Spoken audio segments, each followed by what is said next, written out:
third speaker is Aidan, who is that very rare thing, a London visionary.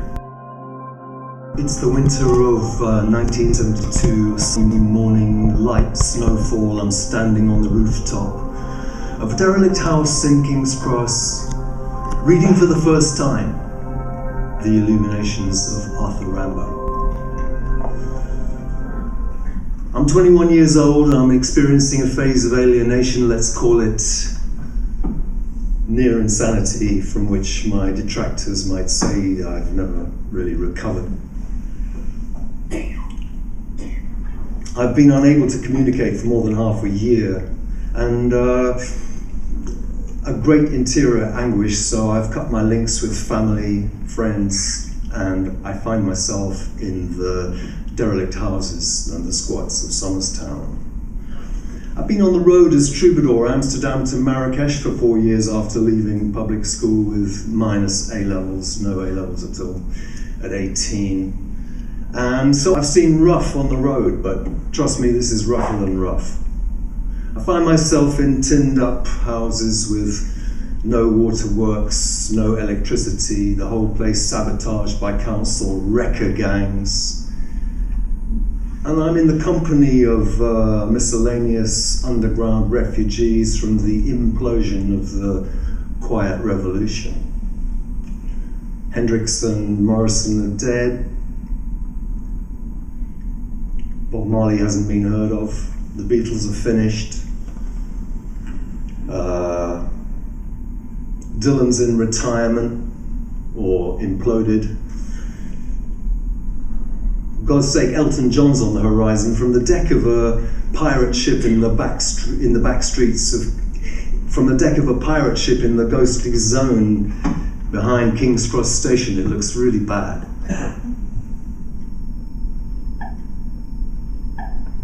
But then suddenly, as snowflakes tumble down the page of the Illuminations, I see something very, very marvelous. I look up from the Illuminations and I see Rimbaud's poem encoded, echoed in the skyline of Somerstown. I look back to the page and I see the cityscape of Northwest 1, transported, metamorphosed into Rimbaud's poem. To the south, the crimson outline of St. Pancras Railway Hotel becomes Rimbaud's Palais Promontoire, surrounded by railways and yet still somehow a mythological temple. His Japanese tree with a head that bows down, it's just over there in Pancras Churchyard. My head's going into a spin, it's just too good a fit. I mean, like, madness is getting out of hand, more serious. I know nothing about Rimbaud's life, zero data, so I'm hightailed it up to Compendium Bookshop to pick up a biography, and I rush back, and 3 days later, 3 a.m. in the morning in a rainstorm, I'm reading non-stop. I get to the point in the great narrative of the life of this unparalleled genius when, in 1873, he and Paul Verlaine roll into the sulphurous fogs of Victorian Somerstown and take up residence at 8 Royal College Street. Well, that's impossible. I mean, I know Royal College Street. Royal College Street is about 100 yards from where I'm sitting reading this thing in the rainstorm, and I've got to get up there really fast because 100 years previously, Arthur Rimbaud, teenage prophet, avatar of modern poetry, was here in King's Cross, and I didn't know anything about it, and now I do, and so I'm out of the house with the biography still open in my hand, the Enid Starkey, and I'm pounding up Royal College Street through the rain. Because Rimbaud's left this coded message, this transmission, just for me. In the Illuminations. I mean, that's how it felt at that stage. I'm 21 years old, it's 1972. I've picked up this trail, this trace of intentional language, and I've decoded this poem in the Illuminations. But that was before I realized the universal factors, the symbolism of the Pan Cross, the prophecies about King's Cross as epicenter of Blake's Jerusalem, the involvement of Shelley, Keats, Hardy, Yeats, Chatterton, Dylan Thomas, Mervyn Peake, Arthur Machen, A.E. Waite, T.S. Eliot, and Charles Williams. So I'm pounding up Royal College Street in the rain with a Starkey biography open in my hand, and there's a old-style Panda car tracking me on my left through the rain, and I get to the house. And it's just like Rimbaud says in Promontoire. It's a ship. It's the drunken boat. It's a Georgian house, no clock, number 8 Royal College Street, and the parapet, unique by any standard of Georgian architecture that I've ever seen in this town, rises to a parapet which imitates and emulates the bow of a ship. L'aube d'or et la soirée frissonnante trouve cette brique. The golden dawn and tremendous evening find this ship anchored out in the roads opposite this villa and its dependencies, which form a promontory as vast as Epirus or the Peloponnese. It's Rimbaud's brigantine, his pirate ship. Well, I'm in a pirate ship down the road in my squat, 100 yards away. And thus begins my recurrent dream in which I see Rimbaud once again on the roof, standing at my right shoulder in the snowstorm, pointing to King's Cross, acting as the Virgil to my Dante, saying, Aidan, go down into the hell of King's Cross and its mythology. Go beyond the surface of Somerstown, continue into the core of the earth, and you will see the place called Intelligent Playground. But it would be 23 years before I would get all these mysteries filtered out and get them into the form of Vale Royal, my epic poem, launched in '95. So what did I find as I descended into King's Cross? What are the mysteries of the Pan Cross? Well, let me put it in a psychogeographical nutshell for you, ladies and G's. This ancient zone of London is surrounded by the fire hills and the high places of King's Cross. We're talking about, in the west, Barrow Hill and Primrose Hill. Under Barrow Hill are the remains of the pre-Roman British dynasty from Brutus and Locrine down to Lud. Primrose Hill itself is hollow like Glastonbury Tor. There's a tunnel in from Regent's Park Road, and it's associated with the mysteries of St Pancras because, well, that's another story. Up in the north is Parliament Hill with its octagonal stone of free speech, still there today. Then we find, moving round clockwise, St Michael's Mount Highgate. And over there under the sunrise, of course, Merlin's Penton of Pentonville, under which, in Vale Royal, he maintains his underground Grail watchtower from which he triggers the Grail cycle in King's Cross. The mystery deepens. These were beacons of great power, significant power in pre-Christian times, but flowing through King's Cross is the old River of Wells, aka the Fleet. Now, long ago, in Elizabethan times even, we had a sacred river flowing through London, holy waters, healing wells. The fact is that the Pancras waters were sold all over London in Shakespeare's time. St Pancras Spa was a very celebrated source. She's still there, 20 foot under street level, today.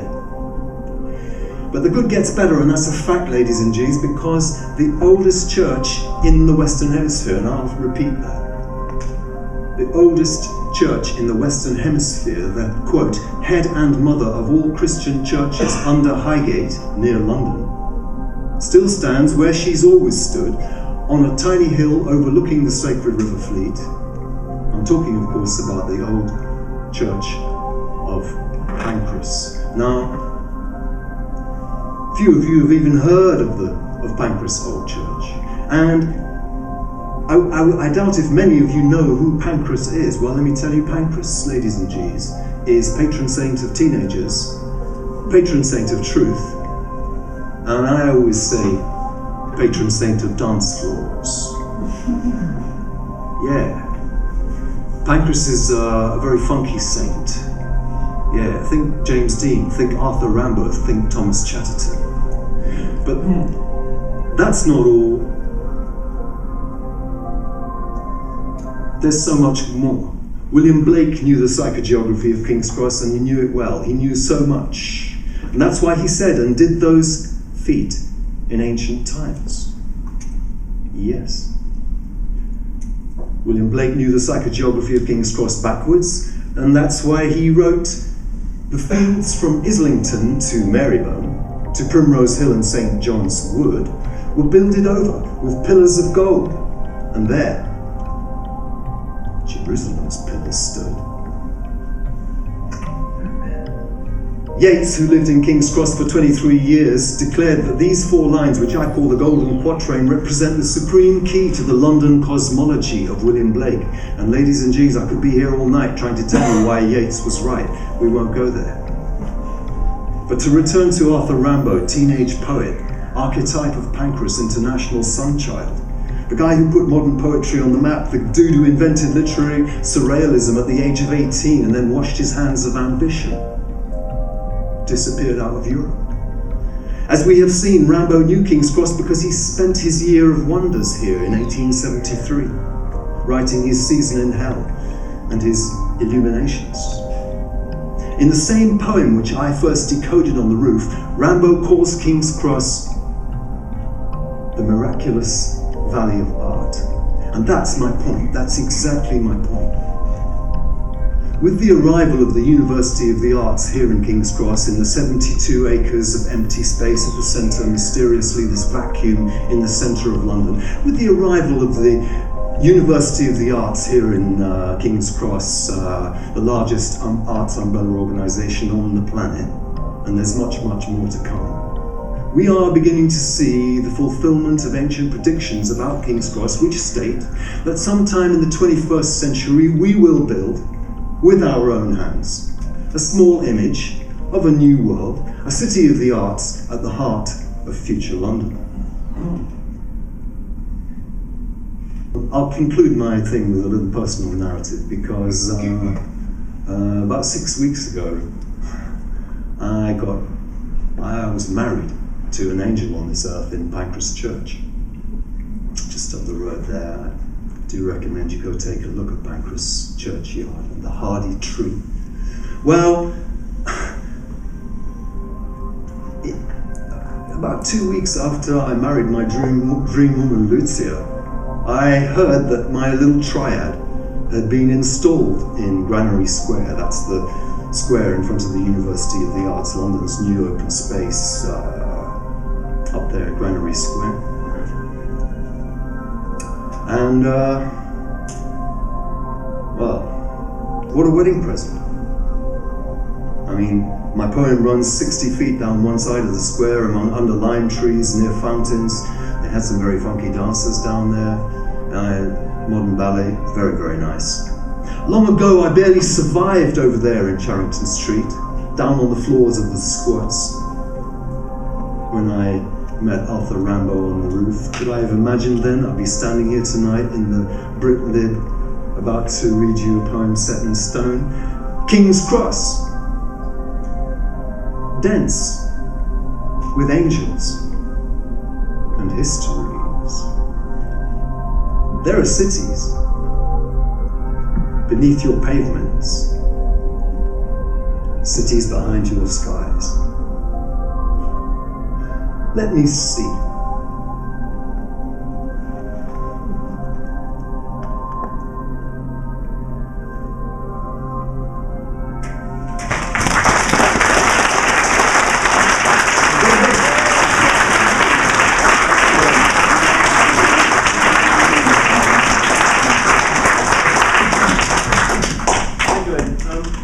Maybe ask you just one question? By all means, Alex. Running a bit out of time.